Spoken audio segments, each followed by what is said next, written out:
Chapter 11 of The Hero by W. Somerset Maugham. Not till luncheon was nearly finished did Mary brace herself for the further ordeal, and in a steady and moved voice tell Colonel and Mrs. Clibborn what had happened. The faded beauty merely smiled, and lifted her eyes to the chandelier with the expression that had melted the hearts of 1,001 impressionable subalterns. "I knew it," she murmured. "I knew it. You can't deceive a woman and a mother." But the Colonel for a moment was speechless. His face grew red, and his dyed eyebrows stood up in a fury of indignation. "Impossible!" he spluttered at last. "You'd better drink a little water, Reggie dear," said his wife. "You look as if you were going to have a fit." "I won't have it," he shouted, bringing his fist down on the table so that the cheese plates clattered and the biscuits danced a rapid jig. "I'll make him marry you. He forgets he has me to deal with. I disapproved of the match from the beginning, didn't I, Clara? I said I would never allow my daughter to marry beneath her." "Papa!" "Don't talk to me, Mary. Do you mean to deny that James Parsons is infantry, or that his father was infantry before him? But he shall marry you now. By George, he shall marry you if I have to lead him to the altar by the scruff of his neck."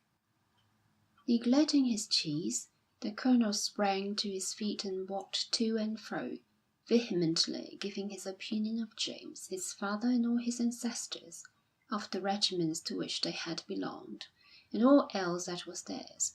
He traced their origin from a pork butcher's shop and prophesied their end ignominiously in hell. Every now and then he assured Mary that she need have no fear. The rascal should marry her or die a violent death. "But there's nothing more to be said now, Papa. We've agreed quite amicably to separate. All I want you to do is to treat him as if nothing had happened." "I'll horsewhip him," said Colonel Clibborn. "He's insulted you, and I'll make him beg your pardon on his bended knees. Clara, where's my horsewhip?" "Papa, do be reasonable." "I am reasonable, Mary," roared the gallant soldier, becoming a rich purple. "I know my duty, thank God, and I'm going to do it. When a man insults my daughter, it's my duty as a gentleman and an officer to give him a jolly good thrashing. When that twopenny sawbones of a doctor was rude to you, I licked him within an inch of his life. I kicked him till he begged for mercy. And if more men had the courage to take the law into their own hands, there'd be fewer damned blackguards in the world." As a matter of fact, the Colonel had neither thrashed nor kicked the doctor, but it pleased him to think he had. Moralists teach us that the intention is praiseworthy rather than the brutal act. Consequently, there could be no objection if the fearless cavalryman took credit for things which he had thought of doing, but for circumstances beyond his control had not actually done. Mary felt no great alarm at her father's horrid threats, for she knew him well, but still was doubtful about her mother. "You will treat James as you did before, won't you, mamma?" Mrs. Clibborn smiled, a portly seraph. "My dear, I trust I am a gentlewoman." "He shall never darken my doors again," cried the Colonel. "I tell you, Clara, keep him out of my way. If I meet him, I won't be responsible for my actions. I shall knock him down." "Reggie dear, you'll have such dreadful indigestion if you don't calm down. You know it always upsets you to get excited immediately after meals." "It's disgraceful. I suppose he forgets all those half-crowns I gave him when he was a boy, and the cigars and the port wine he's had since. I opened a special bottle for him only the night before last. I'll never sit down to dinner with him again. Don't ask me to, Clara. It's the confounded impertinence of it which gets over me. But he shall marry you, my dear, or I'll know the reason why." "You can't have him up for breach of promise, Reggie," called Mrs. Clibborn. "A gentleman takes the law in his own hands in these matters. Ah, it's a pity the good old days are gone when they settled such things with cold steel." And the Colonel, to emphasise his words, flung himself into the appropriate attitude, throwing his left hand up behind his head and lunching fiercely with the right. "Go and look for my pince nez, my dear," said Mrs. Clibborn, turning to Mary. "I think they are in my work-basket or in your father's study." Mary was glad to leave the room, about which the Colonel stamped in an ever-increasing rage, pausing now and then to take a mouthful of bread and cheese.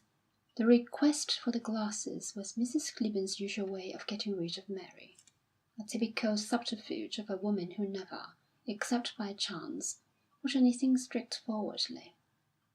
When the door was closed, the buxom lady clasped her hands and cried, "Reginald, I have a confession to make." "What's the matter with you?" said the Colonel, stopping short. "I am to blame for this, Reginald." Mrs. Clibborn threw her head on one side and looked at the ceiling as the only substitute for heaven. "James Parsons has jilted Mary. On my account." "What the devil have you been doing now?" "Oh, forgive me, Reginald," she cried, sliding off the chair and falling heavily on her knees. "It's not my fault. He loves me." "Fiddlesticks!" said her husband angrily, walking on again. "It isn't, Reginald. How unjust you are to me!" The facile tears began to flow down Mrs. Clibborn's well-powdered cheeks. "I know he loves me. You can't deceive a woman and a mother." "You're double his age." "These boys always fall in love with women older than themselves. I've noticed it so often. And he's almost told me in so many words, though I'm sure I've given him no encouragement." "Fiddlesticks, Clara!" "You wouldn't believe me when I told you that poor Algy Turner loved me, and he killed himself." "Nothing of the kind. He died of cholera." "Reginald," retorted Mrs. Clibborn, with asperity, "his death was most mysterious. None of the doctors understood it. If he didn't poison himself, he died of a broken heart, and I think you are very unkind to me." With some difficulty, being a heavy woman, she lifted herself from the floor, and by the time she was safely on her feet, Mrs. Clibborn was blowing and puffing like a grumpus. The Colonel, whose mind had wandered to other things, suddenly bethought himself that he had a duty to perform. "Where's my horsewhip, Clara? I command you to give it me." "Reginald, if you have the smallest remnant of affection for me, you will not hurt this unfortunate young man. Remember that Algy Turner killed himself. You can't blame him for not wanting to marry poor Mary. My dear, she has absolutely no figure, and men are so susceptible to those things." The Colonel stalked out of the room, and Mrs. Clibborn sat down to meditate. "I thought my day for such things was past," she murmured. "I knew it all along. The way he looked at me was enough. We women have such quick perceptions. Poor boy, how he must suffer." She promised herself that no harsh word of hers should drive James into the early grave where lay the love-lorn Algy Turner, and she sighed, thinking what a curse it was to possess that fatal gift of beauty. When Little Primpton heard the news, Little Primpton was agitated. Certainly it was distressed, and even virtuously indignant, but at the same time completely unable to divest itself of the little flutter of excitement which was so rare, yet so enchanting, a variation from the monotony of its daily course.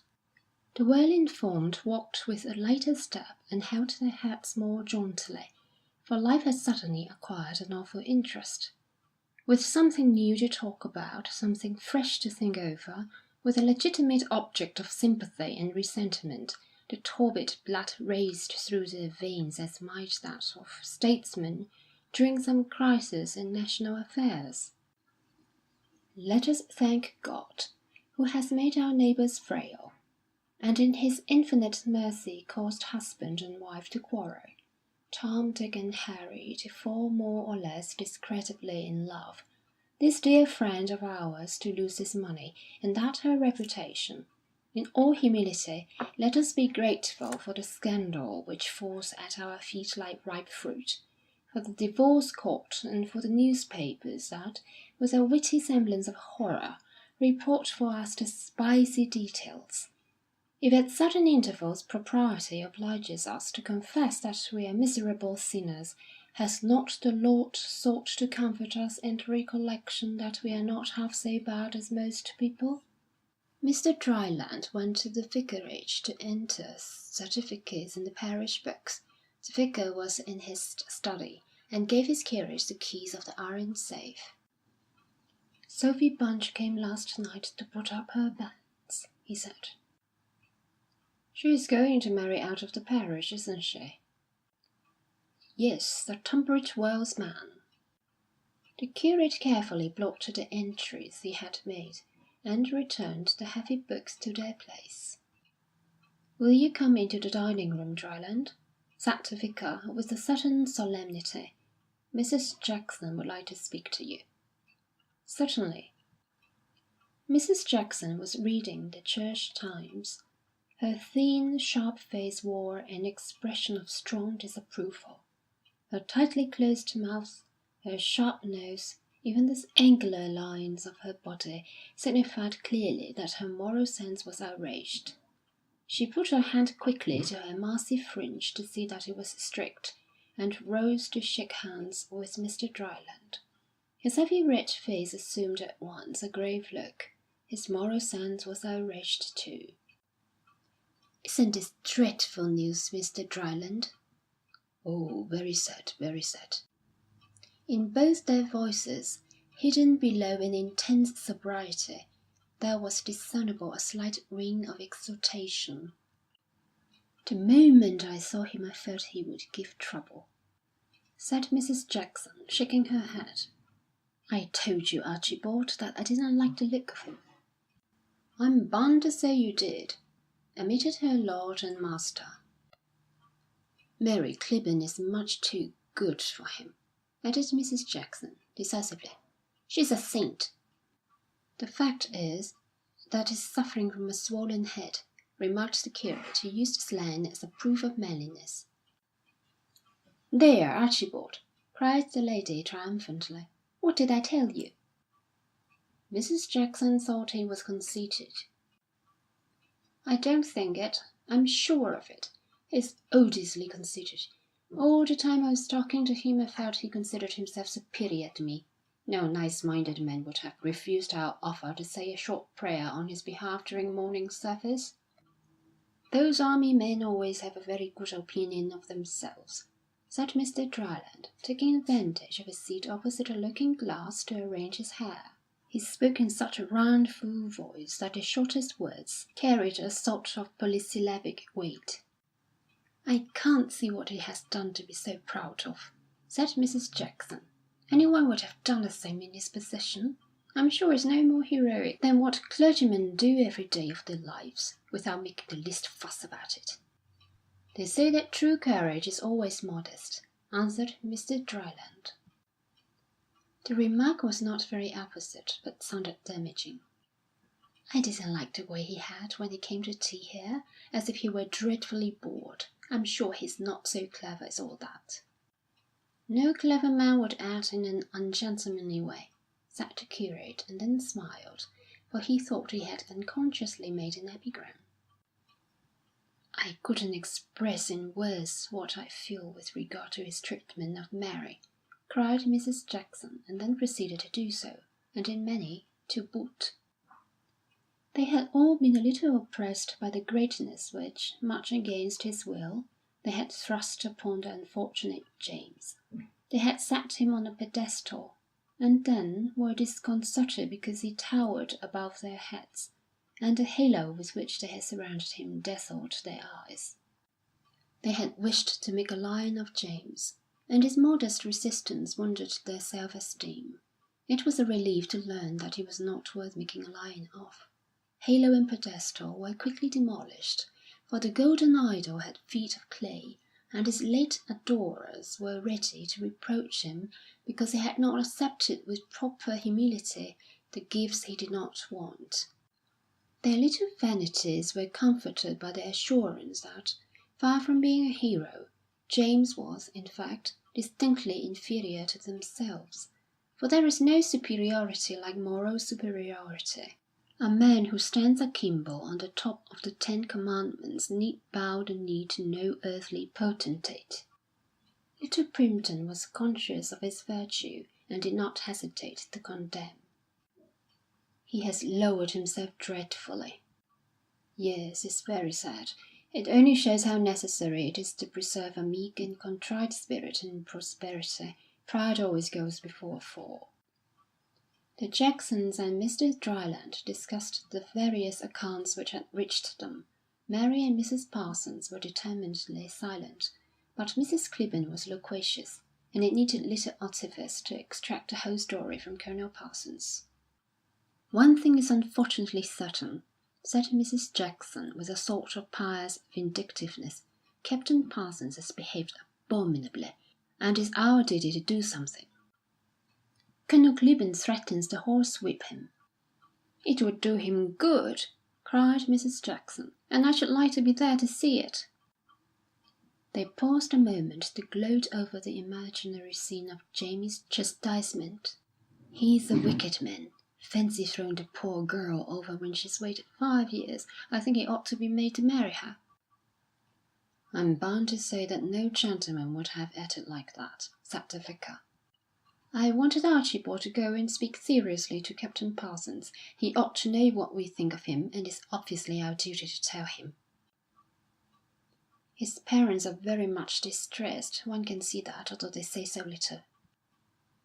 "It's not enough to be distressed. They ought to have the strength of mind to insist upon his marrying Mary Clibborn. But they stick up for everything he does. They think he's perfect. I'm sure it's not respectful to God to worship a human being as they do their son." "They certainly have a very exaggerated opinion of him," assented Mr. Dryland. "And I should like to know why. He's not good looking." "Very ordinary," agreed Mr. Dryland, with a rapid glance at a convenient mirror. "I don't think his appearance is manly." Whatever the curious defects of person, and he flattered himself that he was modest enough to know his bad points, no one, he fancied, could deny him manliness. It is possible that he was not deceived. Put him in a bowler hat and a bell-bottomed coat, and few could have distinguished him from a cab driver. "I don't see anything particular in his eyes or hair," pursued Mrs. Jackson. "His features are fairly regular, but that always strikes me as insipid in a man. And he's not a good conversationalist." "I'm bound to confess I've never heard him say anything clever," remarked the vicar. "No," smiled the curate. "One could hardly call him a brilliant epigrammatist." "I don't think he's well informed." "Oh, well, you know, one doesn't expect knowledge from army men," said the curate, with a contemptuous smile and a shrug of the shoulders. "I must say I was rather amused when he confessed he hadn't read Marie Corelli." "I can hardly believe that. I think it was only prose." "I'm sorry to say that my experience of young officers is that there are absolutely no bounds to their ignorance." They had satisfactorily stripped James of every quality, mental and physical, which could have made him attractive in Mary's eyes, and the curate's next remark was quite natural. "I'm afraid it sounds a conceited thing to say, but I can't help asking myself what Miss Clibborn saw in him." "Love is blind," replied Mrs. Jackson. "She could have done much better for herself." They paused to consider the vagaries of the tender passion, and the matches which Mary might have made, had she been so inclined. "Archibald," said Mrs. Jackson at last, with the decision characteristic of her, "I've made up my mind. As vicar of the parish, You must go to Captain Parsons." "I, my dear?" "Yes, Archibald. You must insist upon him fulfilling his engagement with Mary. Say that you are shocked and grieved, and ask him if his own conscience does not tell him that he has done wrong."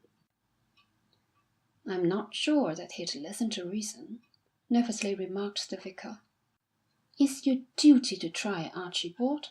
We're so afraid of being called busybodies that even when we ought to step in we hesitate. No motives of delicacy should stop one when a wicked action is to be prevented. It's often the clergy's duty to interfere with other people's affairs. For my part, I will never shrink from doing my duty. People may call me a busybody if they like. Hard words break no bones." "Captain Parsons is very reserved. He might think it an impertinence if I went to him." "How could he? Isn't it our business if he breaks his word with a parishioner of ours? If you don't talk to him, I shall. So there, Archibald." "Why don't you, Mrs. Jackson?" "Nothing would please me better. I should thoroughly enjoy giving him a piece of my mind. It would do him good to be told frankly that he's not quite so great as he thinks himself. I will never shrink from doing my duty." "My dear," remonstrated the vicar, "if you really think I ought to speak, perhaps Mrs. Jackson would do better. A woman can say many things that a man can't." This was a grateful suggestion to the vicar, who could not rid himself of the discomforting thought that James, incensed and hot-tempered, might use the strength of his arms or legs in lieu of argument. Mr. Jackson would have affronted horrid tortures for his faith, but shrank timidly before the least suspicion of ridicule. His wife was braver, or less imaginative. "Very well, I'll go," she said. "It's true he might be rude to Archibald, and he couldn't be rude to a lady. And what's more, I shall go at once." Mrs. Jackson kept her hat on a peg in the hall, and was quickly ready. She put on her black kid gloves, determination sat upon her mouth, and Christian virtue rested between her brows. Setting out with a brisk step, the conviction was obvious in every movement that duty called. And to that clarion note Mary Jackson, who never turned a deaf ear, she went like a Hebrew prophet, conscious that the voice of the Lord was in her. Chapter 11.